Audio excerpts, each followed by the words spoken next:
আচলতে ভাৰতবৰ্ষত বহু দিনৰ মূৰত এটা নাৰকীয় ঘটনা বিশেষকৈ জম্মু কাশ্মীৰৰ পেহেলগামত হৈ গ'ল।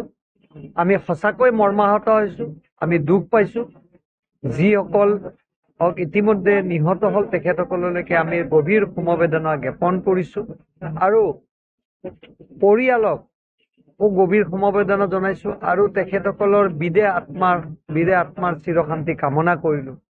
ভগৱানৰ ওচৰত প্ৰাৰ্থনা কৰিছোঁ যাতে পুনৰবাৰ এনেকুৱা ঘটনা, জঘন্য ঘটনা যাতে আৰু ভাৰতবৰ্ষত নঘটে আৰু যিসকল উগ্ৰপন্থী এই ঘটনাত জড়িত আছিল, ভাৰত চৰকাৰ, জম্মু কাশ্মীৰৰ চৰকাৰক আমি আহ্বান জনাইছোঁ যাতে অনতি পলমে দোষীক সাব্যস্ত কৰে আৰু ইয়াৰ ওপৰত যাতে তেখেতসকলৰ বিচাৰখন কৰে।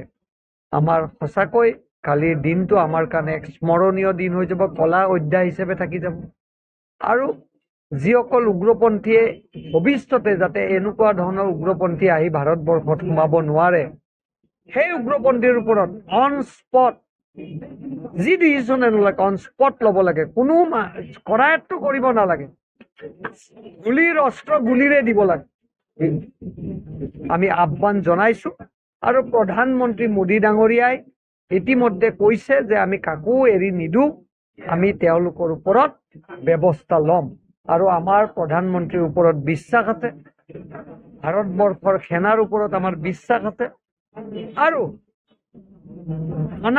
অনাদিকালত যাতে এনেকুৱা ঘটনা আৰু কেতিয়াও নঘটে তাৰ কাৰণে ভাৰতবৰ্ষৰ সেনা, ভাৰতবৰ্ষৰ ডিফেন্সক আমি আহ্বান জনাইছোঁ যাতে এইটোৰ ওপৰত, এই উগ্ৰপন্থীৰ ওপৰত নজৰ ৰাখে আৰু বিহিত ব্যৱস্থা লয়।